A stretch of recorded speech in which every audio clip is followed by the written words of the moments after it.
You know that daydream, right? The one where a single moment, just one lucky break, changes your entire life. Suddenly, you've got a massive pile of cash. But what really happens after all the confetti settles? Well, today, we're digging into that exact wishful thinking and the wild reality that comes after. I mean, come on, it's the classic question, isn't it? A new house, maybe travel the world, or just tell your boss you're done. The possibilities seem absolutely endless. It's a fun game to play in our heads, but for a very, very small number of people, it's a question they actually have to answer for real. And for so many of us, this is where that dream really takes shape, right here, under the super bright lights of a TV studio. A few correct answers can literally turn a totally normal person into a millionaire overnight. So we're going to follow the story of someone who did exactly that and, see what his journey tells us about what wealth and fame are all about. So how does a journey like this even kick off?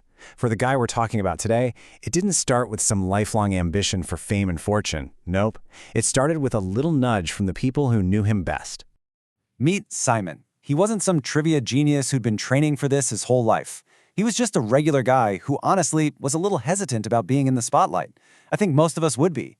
But in the end, he kind of just thought, hey, what have I got to lose? And wow, that one little decision, it set him on a path he could never have imagined. So once he's actually on the show, the reality of it all just hits him like a ton of bricks. The pressure in that studio is absolutely insane. You've got cameras everywhere, a live audience watching every single move you make. You realize pretty fast, it's not just about knowing the answers. It's about whether you can keep it together when everyone is staring at you. And for Simon, that pressure almost broke him. He went up against this other contestant who just seemed unstoppable, a real whiz kid, as he put it.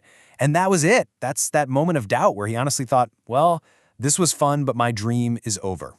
But then, even right there in the middle of all that stress, something kind of clicked for Simon. He started to realize that the experience itself, that was the real prize. It was just so unique, so special, that the money almost didn't matter as much anymore. Win or lose, this was a once-in-a-lifetime adventure. But of course, the adventure didn't stop there. It was all building to one single, life-changing moment. He'd done it. He'd outlasted the whiz kid. He made it all the way to the end. The host looks at him, asks that final million-dollar question. The lights go down, you hear that dramatic music swell up, and Simon gives his answer. And he was right. Just like that, he's a millionaire. The first feeling is just total shock, but that quickly turns into this pure, incredible joy. It's that completely surreal moment when a wild dream suddenly becomes your actual life. Okay, but this is where our story really gets interesting. Because winning the money, that's just chapter 1. The real story, the much more complicated part, is everything that happens next. And this gets to a really crucial point. The hardest questions aren't the ones they ask you under the studio lights. Not at all. They come later, when you're suddenly dropped into a new life you never really planned for. How does all that fame and money actually change your day-to-day? Okay, so let's break this down, because this is where you see the huge gap between the dream and the reality. In the dream column, you have all the stuff we imagine, right? The villa, the nice cars, your daily routine is great, you've got time for the gym, for shopping, you even start meeting powerful people. But then, look at the reality column. That new daily routine, it's jam-packed with interviews. And your privacy? Yeah, that's pretty much gone. This is something you see all the time with lottery winners or instant celebs. The dream is freedom, but the reality can feel a lot like being in a cage. And all of that leads us to the ultimate cost of this new life. The real price you pay for getting everything you wished for. This right here, this might be the most telling part of Simon's entire journey.